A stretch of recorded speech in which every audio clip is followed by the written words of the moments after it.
OBC वर्ग को मध्य प्रदेश में 27% आरक्षण देने के मामले पर आज मुख्यमंत्री निवास में सर्वदलीय बैठक का आयोजन किया गया, जिसमें बीजेपी, कांग्रेस के अलावा बीएसपी, समाजवादी पार्टी के प्रतिनिधि भी शामिल हुए। बैठक में ओबीसी वर्ग को 27% आरक्षण को लेकर आम सहमति बनने के बाद एक प्रस्ताव भी पारित हुआ है, जिसपे सभी पक्ष कोर्ट में एक सहमत होते हुए इसका निराकरण करेंगे। क्योंकि मामला सुप्रीम कोर्ट में लंबित है, जिसपे 22 सितंबर से रोज सुनवाई होनी है। मामले में आज तय हुआ है कि 10 सितंबर को इससे जुड़े सभी अधिवक्ता एक साथ बैठकर निराकरण के लिए कोर्ट में पक्ष रखेंगे। बैठक के बाद मुख्यमंत्री डॉक्टर मोहन यादव ने कहा कि अच्छे परिणाम आएंगे। सरकार द्वारा आज ये सर्वदलीय बैठक हमारी बुलाई गई थी, जिसमें भारतीय कम्युनिस्ट पार्टी, आप पार्टी, समाजवादी पार्टी,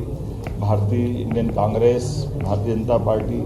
हमने सबने मिलकर के हमारे राज्य के ओबीसी वर्ग के आरक्षण को लेकर के जो सुप्रीम कोर्ट में प्रकरण चल रहा है, जैसा कि हम सबकी भावना है, ये चलने वाले कोर्ट के स्टे पर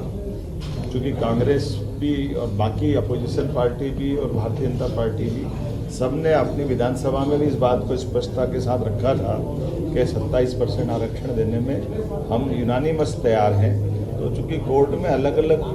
वकील लड़ रहे हैं, अलग अलग प्रकार से प्रकरण है, लेकिन चूँकि सुप्रीम माननीय न्यायालय ने एक निर्णय लिया कि वो 22 सितंबर से डे टू डे की इसकी हियरिंग करेंगी। ऐसे में डे टू डे की हियरिंग करने में हमारे सब वकीलों का भी मत इकट्ठा आए या वो वकील बैठ करके डिसाइड कर ले कि क्या हो सकता है, वो उस तरह से अपनी लाइन बनाए। हम सब मिलकर के हमारे जो विधानसभाओं के अंदर अलग अलग हमने सबने अपनी बात का समर्थन दिया था, उसी बात के लिए दोबारा आज हम सब बैठे भी हैं और एक सर्वदलीय संकल्प हमने भी पारित किया है, जिसके आधार पर ये ओबीसी आरक्षण देने के लिए एकजुटता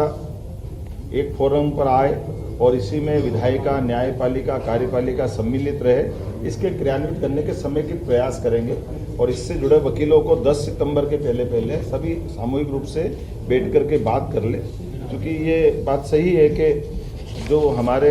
होल्ड ये जो 14 और 13% के अभ्यर्थियों का प्रकरण चला है, तो 14% क्लियर हुए लेकिन 13% पेंडिंग है। अगर माननीय न्यायालय जल्दी से इसका निराकरण करेगी तो हम सब चाहते हैं कि जल्दी से जल्दी 13% जो बचे हुए विद्यार्थी हैं, जिनकी एज लिमिट से भी बाहर हो रहा है, उनको भी इसका लाभ मिल जाए, वो सब नौकरी में लगे। कुल मिलाकर के कई विभागों में जिनमें आरक्षण नहीं था वहाँ भर्ती भी करी है, लेकिन अभी जो एक भी बच्चा बचने नहीं पाया, ये सभी दलों की भावना है और सभी दलों की भावना के आधार पर हमने आज बैठकर निर्णय लिया।